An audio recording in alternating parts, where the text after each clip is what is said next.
Hello, everyone's Forest Focus. Nottingham Forest make it 6 top-flight wins in a row for the first time since the 1960s, with last night's 3-0 win at Wolves. We'll discuss that game in full, touch on the race for the top 4, if not the title, and discuss the latest news on contract talks with key players in the company of, first of all, Pete Blackburn. Pete, you were there last night, and it was a bit of a late finish. How are you this morning? Yeah, I'm good. Basking in the glory of the night before. A little bit groggy still. I think I've half lost my voice, but yeah, very happy. Good to have you with us. Darren Fletcher, how are you this morning?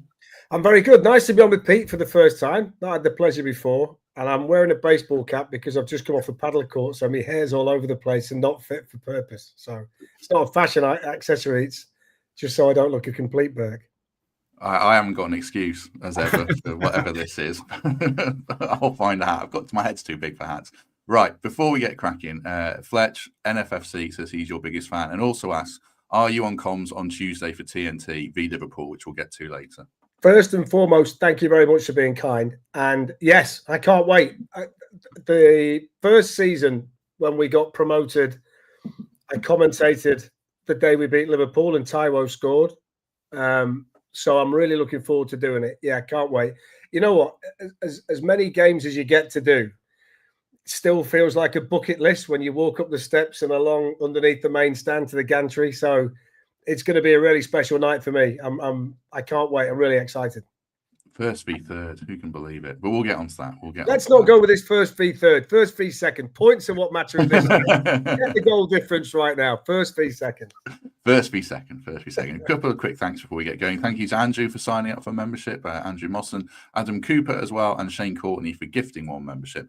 Appreciate that all very much, gents. Right, we'll focus on the Wolves game initially. Like I say, Pete, you were there. Eventful game. What did you make of it overall?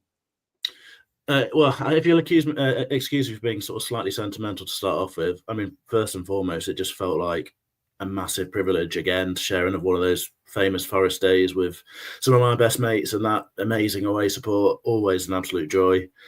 And we're just being spoiled beyond anything that I could ever imagined with these moments right now. I was thinking this morning, it's a very different feeling to the ones I had when I was a bit younger, a sort of a kid or a teenager, when we had these moments of success where we're in playoff campaigns or promotion moments or the fleeting bits of success in the Premier League. Because I'm a bit older now, being through some of the sort of trials and tribulations of life, and you just really want to enjoy every moment of it, really savor it, and really sort of be present for it. So we have these days, and they just keep coming, don't they? And it's absolutely magnificent.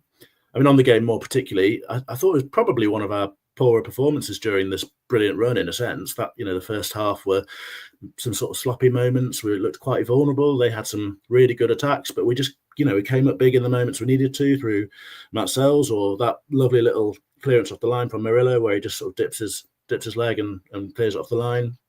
And then what you get in the end is some of the absolute best of Forest, in that we're just absolutely ruthless, efficient on the counter attack, take the advantage of the moments when they come. And we've got big players coming into form now in the likes of Elanga and Hudson-Odoi, and Woods obviously just keeping up this remarkable run. So I thought it was sort of, slightly iffy first half, but then also some of the real best of Forest, in that we just seem to be this really ruthless beast right now. Yeah, I mean, the two things that I noted down, Fletch, were probably maturity and ruthlessness. And in the previous 2 years we've done this in the Premier League, they're two of the things that we probably said we lacked. And I think Pete's right. Wolves did test us defensively more than anyone else. But those are the marks of a good side, aren't they? That you can come through a game with those two key facets at the fore. Yeah, and I think we need to accept now, and globally it needs to be accepted now, that Forest are a good side, a really strong Premier League team. And I watched some of the coverage last night because I didn't go to the game. And I felt that they were half prepared to accept it and embrace it, but not quite. So Tom Kearney from Fulham was constantly saying, yeah, but can they keep doing it? Yeah, but can they keep doing it? I mean, and Jamie Carragher responded, well, can Fulham keep doing what you're doing? Which is probably a bigger question than Forest right now. I said this the last time I was on. I think they know who they are and what they are, and everybody knows what they need to do. And there's a lot to be said for that. I spoke to Ryan Yates on the radio on Friday. He came on and spent a bit of time with us, and it was fascinating listening to him about the development of the team, the work that Nuno's done. He was very quick to point out the role of the substitute this season, that Nuno's used his bench really well. Tactically, hasn't changed it very often, but when he does, he seems to pick the right moment. He seems to be in control of the whole picture, which is great to see. Still look really strong defending set pieces, which was a massive Achilles heel last season, so that's fine.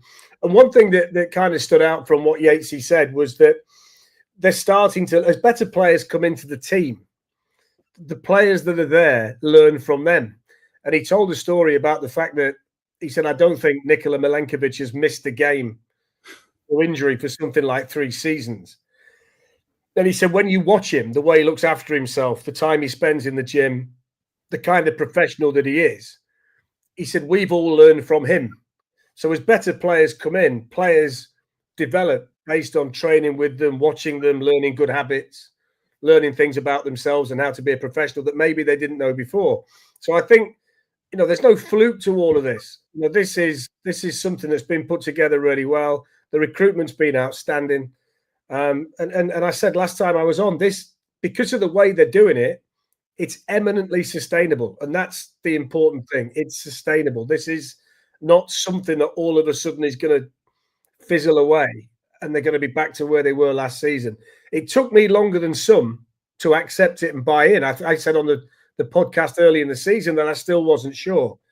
But obviously you change your opinion based on gaining better information. And the more we see it, the more impressive it is, but the more understandable it is why it works. They have to be the best team out of possession in the Premier League. I can't think of any team without the ball that plays better than Forest do. And that in the modern game is in a possession-based game is such an important thing. They put a stat up last night. And I'm not going too long, so I get criticised for it.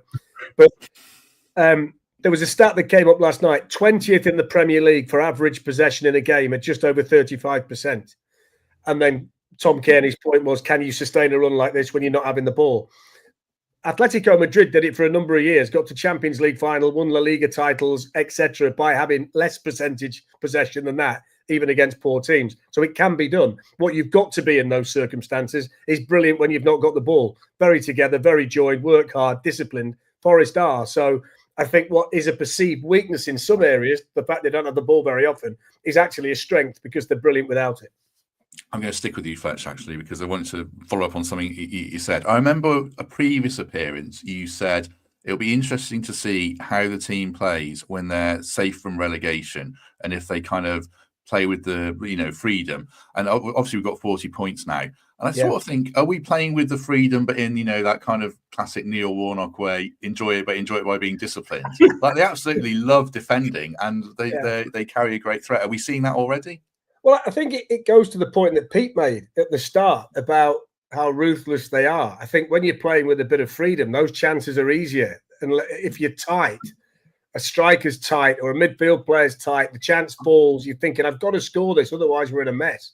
They're not like that. So they are playing with freedom. And I still want to see it because this is the point now where people are starting to put up, I saw it last night on the television, average points needed to finish 5th.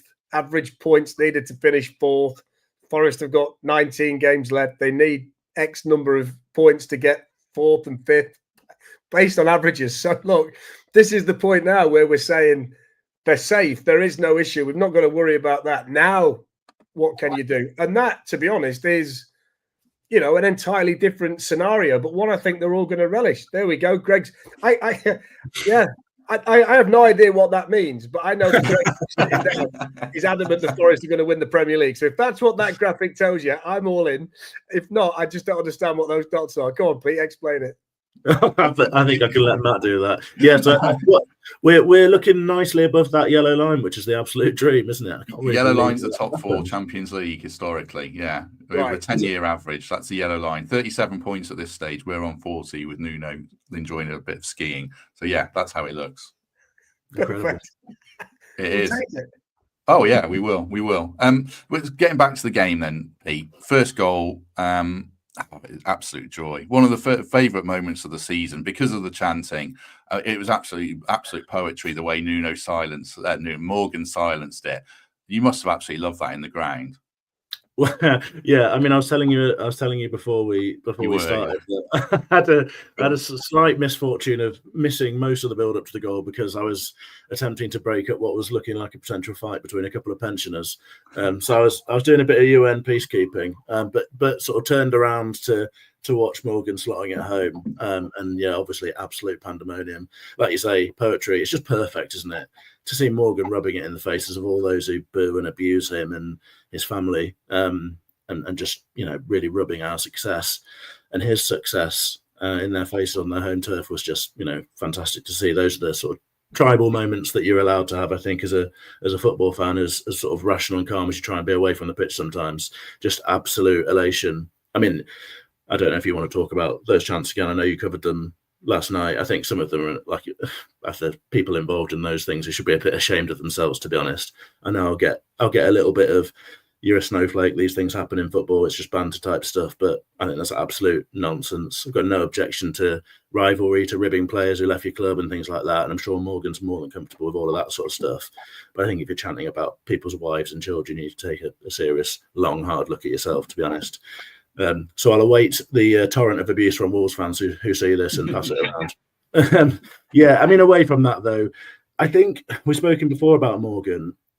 There is something special in the bond between Morgan and the supporters, I think, and clearly with the team as well. You see the shots after of the videos and the photos that people are releasing, and there's a genuine bond there, isn't there? And I think he's the absolute heart of it, and I think we feel that in the stands as well. He does really feel like one of us now. It feels like, you know, I remember when Nuno came in and there was all those sort of questions about his past with Morgan and all that sort of stuff, and he said, you know, this is a lad who's matured. He's a different man now, and I guess man was the sort of crucial term there, because he was probably a teenager and a young man when Nuno first worked with him, and I think he's maturing and developing all the time. He looks like he's getting better and better, and he's been a massive part of this run, because we've talked before about, you know, perhaps he wasn't really making a massive impact this season in the earlier weeks, and just didn't really seem quite there. And I think there were questions about injury and fitness and that sort of stuff.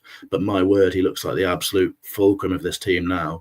And if there's a better sight in football than Morgan Gibbs-White striding through the centre of the pitch on his way to creating one of those moments, I haven't seen it. Absolute magic. Yeah. What about him as an all-round elite Premier League midfielder, Fletch? It feels like he's a bit... We've always pitched him as a bit of a Maddison type, but we've seen a more... complete performer this season. He can play as an 8, he can play as a 10, he'll probably play as a 6, I don't know. What have you made of him overall, especially the last 10 games?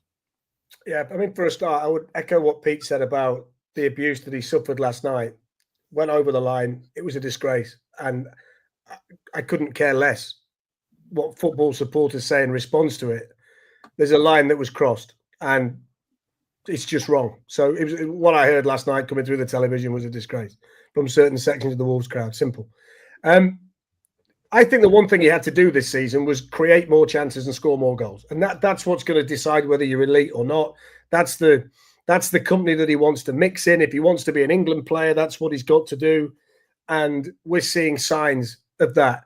I think going back to Nuno's time at Wolves and his relationship with Morgan Gibbs-White, I don't think it matters, because what we've found out since Nuno has been at Forest, he's a very, very practical man and a very, very practical manager. The reality is Morgan Gibbs-White at that stage of his career wasn't ready to play for that Wolves team.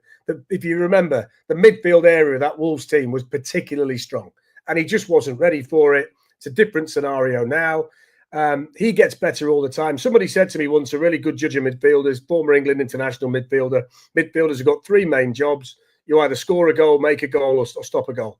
And you look at the things that he does, I think you can make a case he does all 3 really well, because for a player who plays in that number 10 position, he's got more energy out of possession than anybody else in the league, which I think is a real strength for him. As Pete says, he drives the team on, everything goes through him. But now he's starting to add goals to his game. That puts him into rarefied air. And as I move around the country and speak to different people, more and more people are now starting to see exactly what he does. And I wouldn't go as far as to say the sky's the limit for him, but I think he's got a real chance, if he carries on developing at the rate that he is, to not only be part of the England squad, but to find a way into that England team, because he's infectious. And the slight difference I see in him than others that play his position is the energy, the running, the work, the desire. A lot of the times you see a player play as a 10, and when you've not got the ball, you're playing with 10 because they're not interested in that aspect. He's always been brilliant. And I think the one thing that you get from Morgan is, even if it's not quite working in possession, maybe the passes aren't coming off, maybe he's missed a couple of chances, boy, he does a shift when you've not got the ball. And I think that to me is something that I hope he never loses, because I think that's what differentiates him from a lot of players that play that position in the Premier League. Sorry, I was just going to one more thing on Morgan. I suspect it's not a coincidence that we're seeing the best of him really growing into this into the side and into his performances now, since him and Anderson have been in that central area together. I think it was the week when we played Palace and Leicester when Morgan was unavailable and Anderson sort of stepped in and did a really good job in that role. But since then, I think you've seen Gibbs White come back into the team, Anderson sort of drop into that deeper role, obviously, but there's a real dovetailing there. And I think all those things that Fletch says about Morgan having all aspects of the game are absolutely bang on. And I think we're also seeing a bit of that in Anderson as well. I think there's a sort of a wavelength thing there, a sort of kindred spirit about the way they go about their games. And I think you saw that in the goal as well yesterday. You know, Anderson can find Morgan in the pockets because I think he knows where he wants it. He knows where he's going to be. I think there's a real sense of something going on with the two of them as a little partnership there. And I reckon, talk about whether the sky's the limit or not. But I think with both of them performing and growing as footballers, Elliot Anderson hasn't even played much football in his career to date. I really think that could be something pretty powerful for us. Yeah, get them in the England midfield together. That's what I see. That's what I see. Two calls there. Thank you very much to Richard for the $5. It must be like 5 a.m. in Oklahoma, Richard. So very much appreciate you even being up and about at this time. Never mind sending money our way. That's very kind of you. There are 550 people watching already, which is great. So if you wouldn't mind just hitting like, that'd be very much appreciated. And a word for the Trent navigation. Right, when I read this out, you'll know this has been sent to me by Tom from the Nav, and I haven't written this because this is not right so much. So here we go. Looking forward to the post-match show straight after Forest v Brighton on Saturday, the 1st of February with the Fun Boy 2. Expect 80s and 90s bangers, club classics, anthems, and floor fillers in this afternoon set. Free entry from a 2:30 p.m. start straight after the game, which Fletch, I guess you're commentating on as well. So you'll probably miss out on those floor fillers and afternoon bangers. Yeah, I think I probably will, but I know you'll be there, that's for sure. I'll be doing a post-match show. There's something very special about hearing you say absolute bangers with such enthusiasm. It's right. Totally my vibe. Anyway, Forest Liverpool, if somebody scores outside the box in a Forest shirt, I'll call it an absolute banger just for you. Yes. We'll be watching out for that. Absolutely. Just staying with Morgan, we're going to do this later, people. We'll do it now. Talks of him. I saw a piece in the Mail about a new contract, and when you watch him play like that, I mean, how do you think he could play for City with their gaping holes in midfield, Liverpool, Man United? Obviously we're better against Liverpool when you watch Casemiro next. I mean, he could get in most teams, but I'd love to see him sign a new contract, and it makes sense for him to sign a new contract really at Forest, doesn't it? There's no rush for any player to leave this football club right now, is there? I wouldn't have thought so. I mean, we're on a real crest of a wave, and you've got a few months left to see where it takes us, and then work things out. Whether it's PSR related or whether it's personal ambition and such like in the summer, I guess. I think Morgan. There's no reason why Morgan couldn't play for any team in the division. To be honest, whether he would be a sort of automatic starter for everyone or not, perhaps there'd be a bit of competition at Liverpool, particularly, for example. But I think he'd be a hell of an addition to any squad. On the new contract thing, I think you have to show players like him that they're valued and that they're wanted, and that we understand how important he is to what we're doing, I guess. So I don't think we'll have any gripes with a new deal for Morgan, and it would feel like a signal of our intent, hopefully, to keep up with his development and be able to match what he needs into the future. I don't think any of us would have predicted where we are, but the success that we're having does mean that maybe we might be able to keep these players longer than we thought we were going to. I think a lot of us thought that one of Morgan or Murillo would be off in the summer. I think we're probably still thinking that maybe one of them might be off next summer, but the way things are going, who knows? Perhaps we won't need to be in that position, and perhaps they won't want to go. Same thing applies with Murillo, Fletch, as well. I was reading, I think Sky are reporting talks of Murillo to extend his contract past 2028 with no release clause. Is it naive fandom on my part to think they could stay or not? No, I don't think so. And one thing I would say, Pete just mentioned that the spectre in everybody's room when you think about players' PSR. I'm reliably told by people that I speak to in there that there is no issue with PSR now. So I don't think that they'll be selling players based on PSR, certainly not players that they'd like to keep. They might sell certain fringe performers to get even more inside PSR. I think it's a fascinating scenario that they're about to enter into. And that is that the owner of the football club on promotion stood on the balcony in the market square and said, look, we've got this money and we're going to spend it. And then he lived up to it. And every step of the way, he's been extremely ambitious. One thing I would be really surprised at now is that he decides to sell the crown jewels at a time when the football club is starting to get towards the place that he actually wants them to be. He's financially self-sufficient and he's really ambitious in terms of the way he wants the club to operate and where he wants it to be. So he's the last person that's going to be thinking about selling Murillo, Gibbs White and all these people.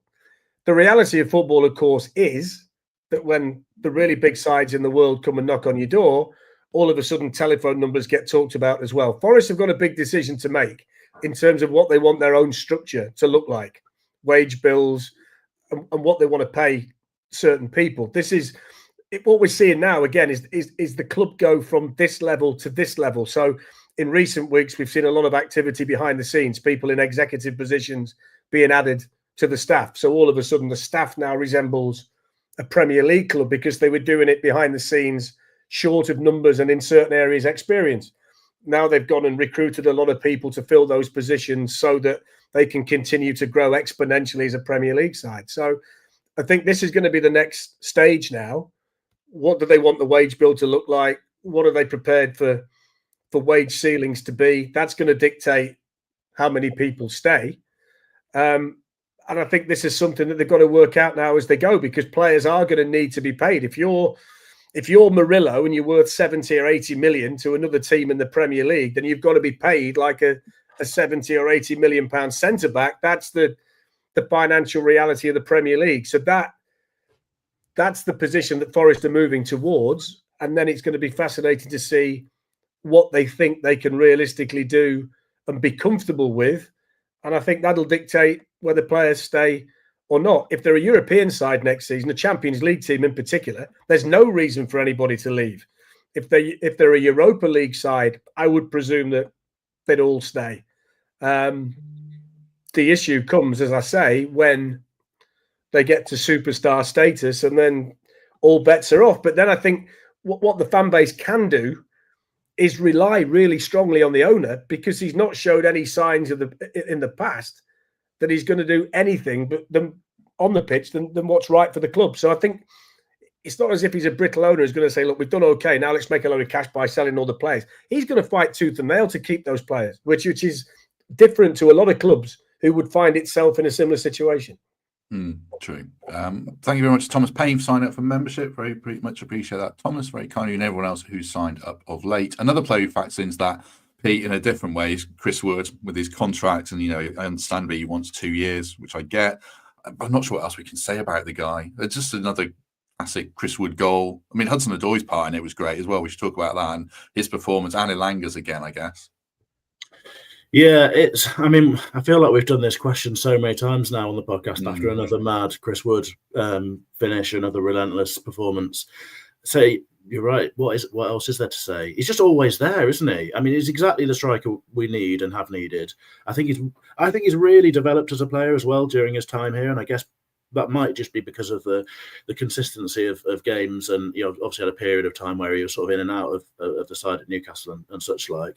But he's getting a real run. He's the main man up there, and he's got players around him he seems to have a great understanding with. He brings the wide players into place so well, and he plays some neat stuff with the centre mids. And I don't think we saw that from him when he first came. I didn't feel like he had that sort of link-up play to his game, that sort of deafness. Perhaps that was a fitness and a readiness sort of thing. But he just feels like a real complete player right now. And the thing I love about him so much is he just scores so many types of goals. And you get all these cliches about big man and headers and all that sort of stuff. My word, the lad has scored some outrageous goals for us in so many different deft ways as well. He strikes from outside the box, those backward headers, all sorts, and just so reliable, so efficient. The stats tell the story, don't they? And I do feel like he's still getting a bit better all the time. I mean, most of us have eaten an absolute ton of humble pie over him now, and I'm very grateful to have done that. Yeah, I mean, just on the point that Pete makes, when he first came, he was in a bad team. Yeah. It's hard to be a striker that thrives on chances and look good in a bad team. So the odds were stacked against him when he came. I remember being on the podcast a while back and recounting a conversation I'd had with the Everton staff, who said that when they had him at Burnley, stereotypically, you look at Chris, think he's going to be a target man, you're going to play into him and out again, but he's not. They said it took us a while to realise, but he's got a remarkable ability to find space in the box. He's a good finisher. They used Ashley Barnes as more of a target than Chris at Burnley. So I think, again, you learn about Chris as you've got him around the group and you see the strengths that he has, and people don't maybe necessarily see that right at the off. Look, they're in a position where they can give him a 1-year contract. They can give him a 2-year contract, and I'll be amazed if they don't come to some kind of solution. I don't think that's going to be an issue. One point I would make, though, is that Forest are now in a real position of strength in terms of buying players where they've never been before as a Premier League side. They've always bought really out of desperation. They've needed players to keep them up. So they've gone into January and it's been a mindset of, look, we've got to get better. They haven't now. They've got a team that's playing well, but they are in a position of strength.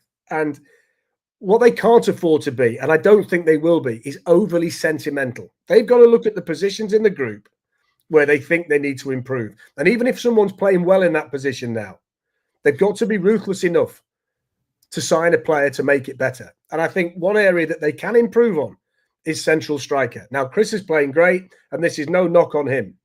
But if you're going to go into a European season next season, your strikers are Chris and Taiwo, I'd certainly feel better about their chances if they got another one, a different type. Maybe a central striker that can win a game for you. You look at Chris, you generate chances for Chris Wood, he'll score them. You generate chances for Taiwo, he score them. But what about a forward that's a little bit different, a little bit more class, maybe higher end? Gets your team a little bit better. Buy from a position of strength. Spurs made this mistake a few years ago. Everybody said Spurs have got the best 11 in the Premier League. This was the cliche. I can never work it out based on the fact they didn't win the league. But everybody said, who would you change then in the team? Because they're all really good players. Well, they didn't win anything, and they didn't buy from a position of strength. They were too sentimental about what they got. They didn't want to offend anybody. And I think what Forest have got to do now is look where they are. Look where they need to get better and take the opportunity to do it, because this is a ruthless world. And if you sit there and just stagnate by thinking, look, we're all okay, then it soon runs out. You've got to continue to get exponentially better as you go. So I hope that they are thinking that way. Look, they were linked with Marmoush in the summer. Marmoush was worth 30 million quid then. He's worth 60 now. If you put him in the Forest squad, that's an entirely different player to what they've got now. Now, if they're looking at players like that to make the team better, then nobody will argue. That doesn't mean that Chris Wood doesn't stay. And that doesn't mean that for the rest of this season, Chris Wood doesn't play because he's earned the playing time. But I think it's important that when you're in the position that Forest are, you think, right, okay, now what do we do? What's the next step? And I'm absolutely certain that the recruitment team, on the instruction of the owner, is doing exactly that now, because they've got a chance now, not only to get something this season, but to start to put the kind of platform together that can be sustainable season upon season, which is ultimately what they want to do. But that means the recruitment has to be continually successful, and they're constantly looking to try and improve on what they've got at that particular time.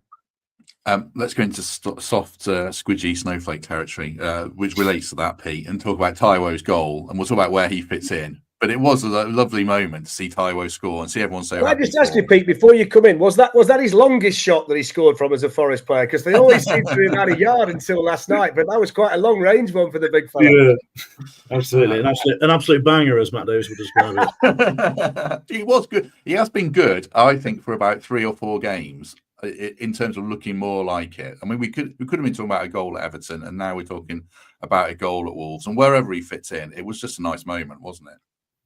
Oh, it was a brilliant moment. I think his steady progress maybe goes back slightly further than that, and I think I was maybe on the post show after the Newcastle game where it all ended a bit sourly with him blasting that penalty miles into orbit. But actually, I thought he had a relatively decent night and was a handful. I think the way it ended really sort of soured things and sort of started cementing the narrative around Taiwo that a lot of people on social media and comments and such like seem to have.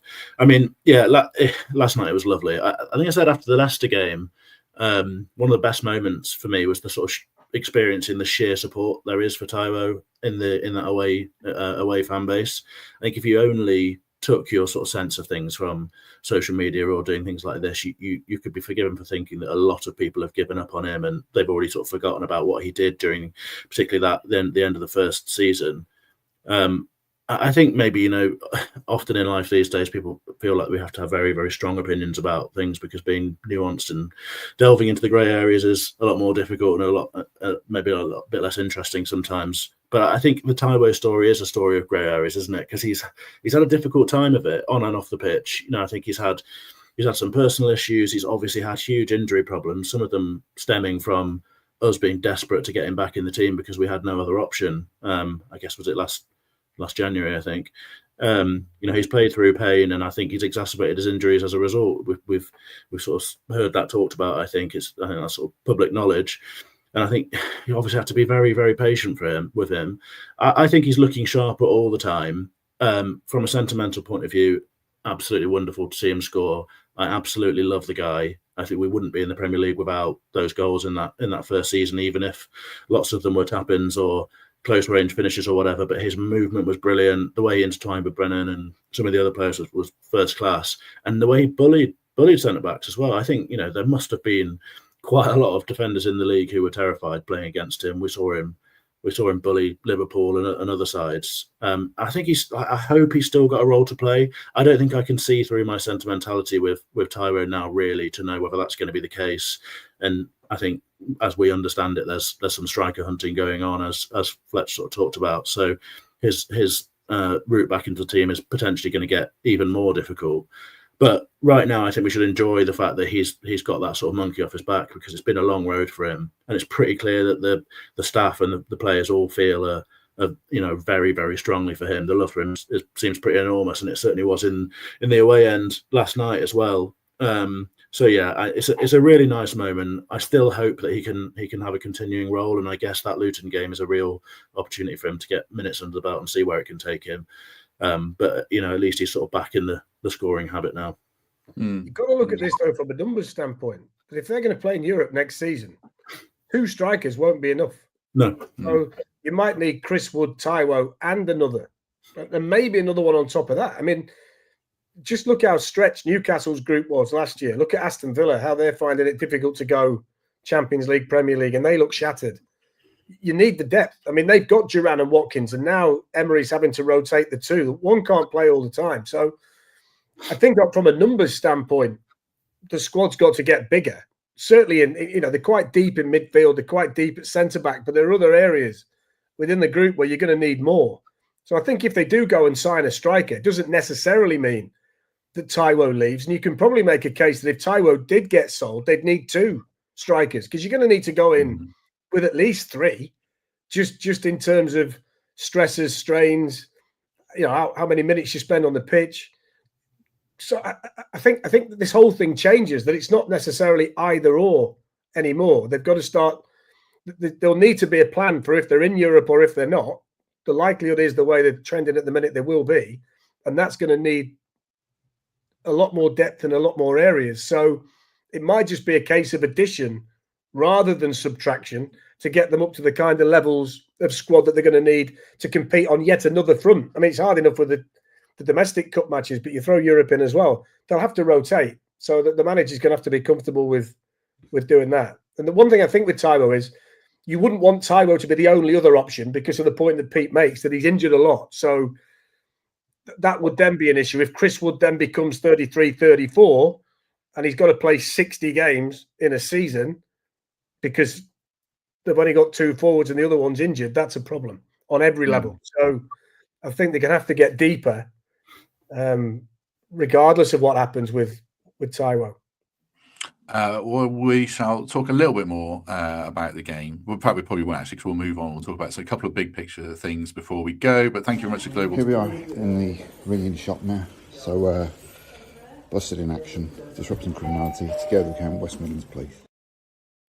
I hit play on that way sooner than I meant to. That was a chop shop. From nowhere, Matt. That just it did, didn't it? My thumb just kind of twitched in slightly worrying middle-aged man territory there. Suddenly there was a video on the screen. That was a video for Global Telemetrics, and another chop shop being broken up with the. I'm just glad you pressed that button, by the way. That could have been really embarrassing for fumbling the wrong way there. It could have been, but it wasn't. It wasn't. Thank you very much, Global Telemetrics, for their support. If you're looking to secure your vehicle, check out the link in the description. Right, a couple of other things to touch on before we go. Fletch, Luton on Saturday. We'll do a full preview on Thursday, but in principle, obviously we've got the Liverpool game on the horizon now, which is massive. Are you making sweeping changes there, playing a totally different 11, or what can mix and match? How do you view it? Yeah, I'm making as many changes as the manager feels comfortable with. I think as well now, moving to this stage of the season, because the team's playing so well, it's difficult to give some people minutes, but you might need them at some stage. So it's good to get them out there in the FA Cup. Championship team, Forest are deep enough to make changes now. So I'll be amazed if he doesn't make significant changes. But wouldn't it be great as well, allied to what they're doing at the minute, to get a decent cup run as well? I'd really like that. Go deep in the FA Cup, get that buzz. I mean, imagine getting towards the end of the season. You get to March, April, and there's Champions Leagues in sight. You're thinking worst case scenario, we're in the Europa League, so that's nice. We've got FA Cup quarter final coming up against X, and this is my. I mean, it takes me back to when I was young. I remember getting on the coach way back when and going to FA Cup semi-finals against Liverpool and big games in big competitions at the back end, the League Cup semi-finals, the finals. I mean, there's such great days. And we talk about the city being together now. If we all think back to the day at Wembley when they got promotion, you think about what that meant to everybody. Imagine a few more of them down the line. I mean, this is dream stuff. I mean, bring it on. More the merrier. Bring it on. And I know Pete's going to be there, so that's fine.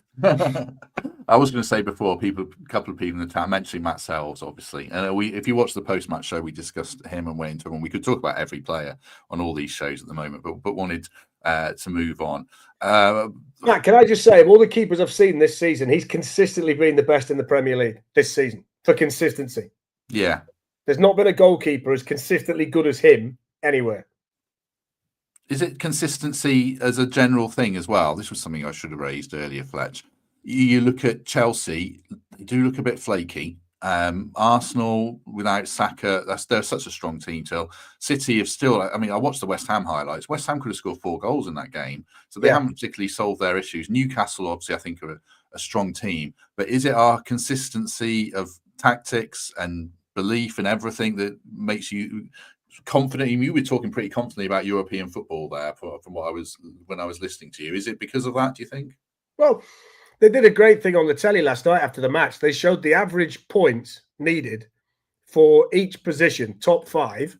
And the way the coefficients are working at the minute, top 5 would probably be enough this season. 5th would probably work this season. So they worked out on Sky last night. People didn't see it. To finish 4th, the average points tally for 38 games was 70. So they worked out that Forest, have they got 19 games left? Are we at halfway 18 now? 18. So from the 18 left, they need 30 points. They worked out that from 5th place was 65.6. So they needed 26 from 18 games to get to 65, 66. And as Jamie Carragher said last night, I don't know whether they're going to get into Europe or not. He said, but I know they're going to get to 65, 66 points. So if those averages work, then that's why I'm confident just looking at what they need, the rest. I mean, the doors have got to fall off for there to be a sea change. I mean, even if they only get 50% of what they've got in the first 20 games, they're going to be around 60. I mean, so it's high anyway, and it's a bit of a down year for a few. So I think it's eminently possible. Just on Sells, though, I think if you did the awards now, you'd have to give Nuno Manager of the Year. I know Slot's done well at Liverpool, but Nuno would have to be Manager of the Year from where they were to where they are. If you pick the Team of the Year, I think Sells has to be a goalkeeper for a start. And I think you can make a really strong case. If you're picking a centre forward, it's between Haaland and Wood. Who would have said that at the start of the year? As a central striker, at least one of the centre backs has to be in. Yeah. I think the right back has to be under serious consideration. So all of a sudden you're saying you could theoretically get 4 players in the Team of the Year.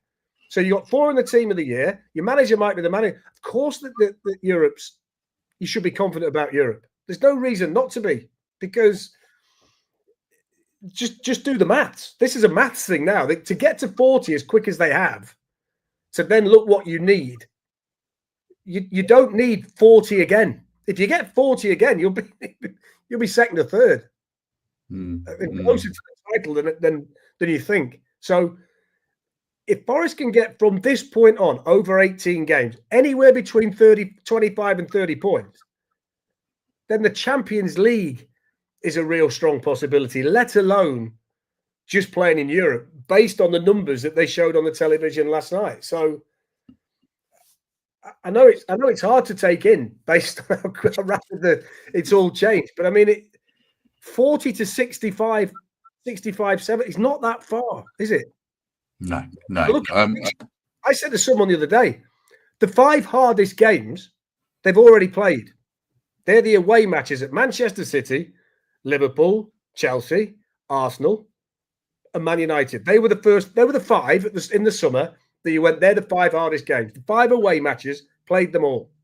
So the fixture list really starts to come round to Forest. They've got 1 more home game than away games. They've played more away than at home.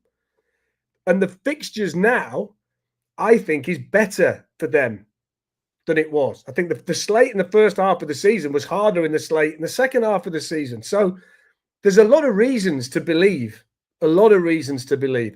Injuries are an issue. If that happens, can't legislate for it. That can halt things quickly. But all things being equal, as Ange said, if everything's equal, then there's a real chance, just based on the numbers that you need to get there.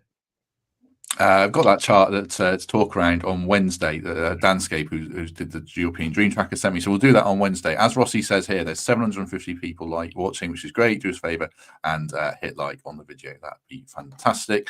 How are you feeling about the Liverpool game, Pete? You know, nothing to lose, everything to lose. How do you feel about it? I need to sort of move on from the reverie that I've just been in while Fletcher's been talking. I can't get used to any of this. I don't know how to cope. It's all it's odd, isn't it? This is absolutely mad. I can't believe we're having these conversations and they actually seem, remotely realistic. Liverpool, I don't think they're going to be delighted to be coming to the City Ground in the form that we're in, knowing what that place is going to sound like. It's going to be absolutely red hot. We're still very much in that place where we're underdogs and there's no expectation around us in a game like that, and there's no fear for us. The run is obviously incredible, but as Fletch said earlier, it feels sustainable because of the key parts of the team and what they're doing. The defence isn't going to fall off a cliff. That's an incredibly organised defence, and it goes through the whole team. The consistency that we're seeing it's all based on sort of simplicity, isn't it? You hear players talking about how Nuno does things, and he simplifies everything. It's all, there's no great complexity to what they're doing, but they're doing it unbelievably well. They all know their jobs perfectly. I said a couple of times last week, there's a sort of magical alchemy about this place right now, isn't there? And it's that special thing that you get in sport when teams are better than the sum of their parts. That's what it's all about. We've got that right now, and that means everything. It means we can win any game that we play. Doesn't mean that I'm expecting us to. Getting anything against Liverpool is obviously a very, very good result. And if we can get a point or even or 3, then obviously magnificent, but I think they're not going to be looking forward to it a great deal, and I think we're going to be looking forward to it an awful lot. Let me throw it back to you, Matt. Who do you think's under most pressure on Tuesday night? Forest or Liverpool? Oh, massively Liverpool. Exactly. Everyone expects them to win the league by 10 points. Right. And by the way, if they lose on Tuesday, Forest are 3 behind.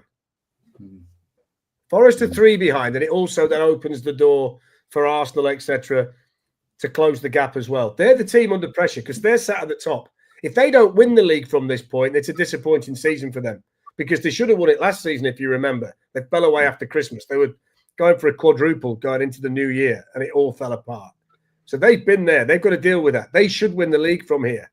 Forest will go out on Tuesday, I think, with the City ground as noisy as it'll have been all season. Roared on by the crowd, 6 wins in a row, best run since 1967. And they will absolutely relish that. Ryan Yates cannot wait on Tuesday night to be a physical enforcing presence in the centre of that park. If a chance comes to Chris Wood and he gets the chance to celebrate in front of the Trent End, they're dreaming about this stuff. That game, they play that game today. Even though they played last night, these lads are walking around on air. Morgan Gibbs-White for the England team. What better match than to show Thomas Tuchel that he should start his first game as England manager? Go and be dominant against Liverpool. And by the way, Liverpool came last season and it was tight. 1-0 last minute. Probably shouldn't have counted because of where the free kick was taken. The year before, 1-0 Forest. These are tight games when Liverpool come to the City ground. Forest always find a bit more against them. This is a real test for Liverpool. I can't wait. I genuinely can't wait because this is the night where I think pressure's off. Go and show everybody, lads. I think Nuno's team talk's so easy on Tuesday. And I think the minute they walk out, Pete, and they hear you lot, I can't be shouting because I'm going to have the mic in my hand. It's going to be hard not to. I'll tell you now. Do it. But the minute they walk out on Tuesday, if anybody needs any persuasion in that team, that is all they'll need. I mean, the hairs are standing up on the back of my neck thinking about it. I think this is going to be one of the most special nights that Forest have had since they've been promoted. They could theoretically be 3 points off the top on Tuesday night.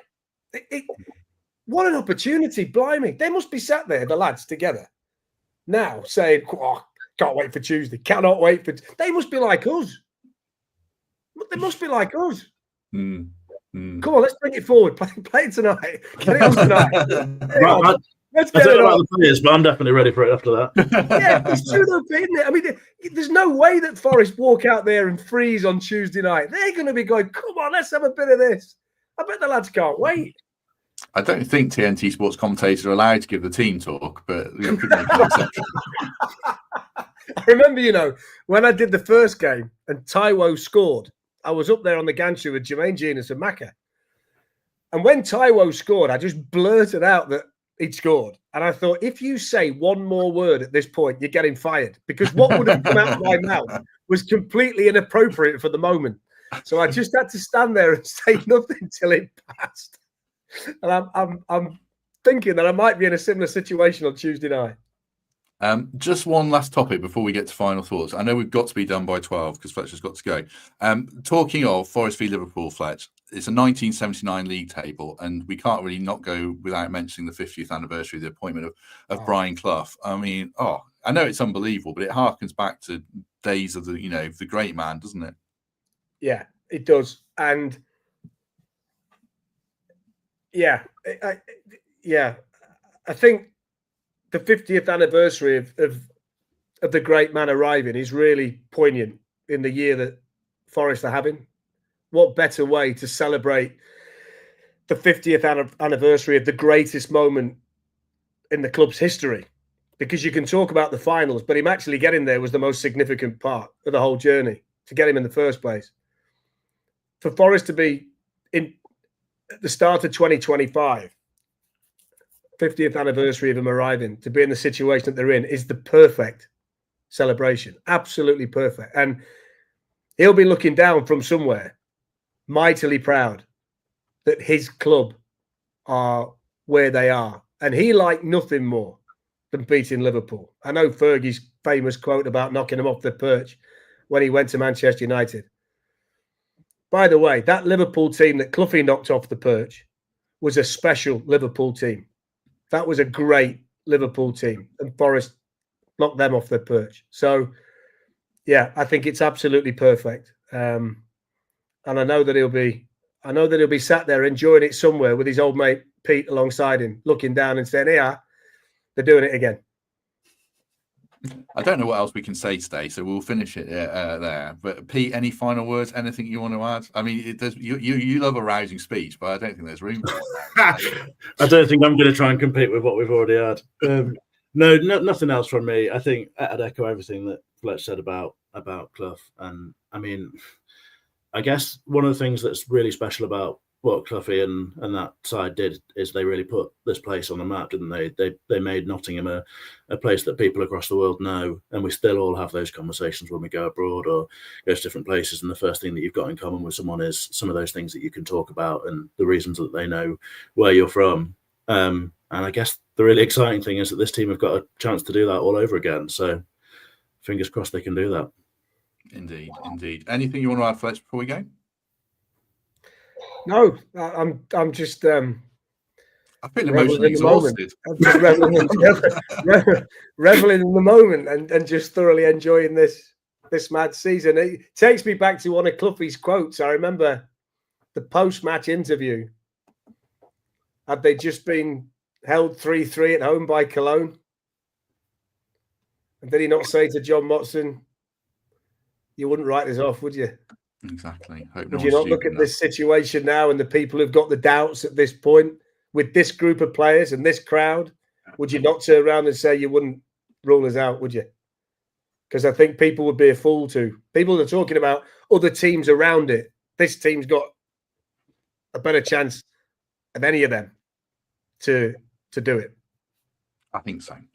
Right. I've really enjoyed that. Fantastic stuff. If you have enjoyed it as well, do us a favor, hit like, you do subscribe, consider Patreon or channel membership, give us a lovely review on Apple or Spotify. That would be great. We shall be back tomorrow with Dan Story and Seb Hutchinson together, which I'm looking forward to. Match preview on Thursday, opposition preview on Friday. Now I've tracked a Luton fan down who I'm told is not an idiot, and then post-match show on Saturday. Fletch, thank you very much. Really enjoyed that. Just ask Seb when he's on tomorrow night why he was surprised at the start of the commentary last night that Forest were favourites to win at Molineux. I shall. Forest were third and they were fourth bottom. It seemed relatively obvious that Forest would be the favourites to win the game, having won 5 in a row. He seemed quite startled by it. You might need to persuade Seb that this is very genuine and real when he's on with you tomorrow. Give him my best. Well, he's a smashing lad. He is. He's a lovely lad. Lad. Pete Blackburn, thank you very much. Thanks for having me. It's been a pleasure. I might have to go and have a little cry now, I think. Is that because of this or just in general? Oh yeah, just it's probably the beers from last night, isn't it? Good. Right. Have a good day, everyone. And if we don't see you tomorrow, we shall see you soon.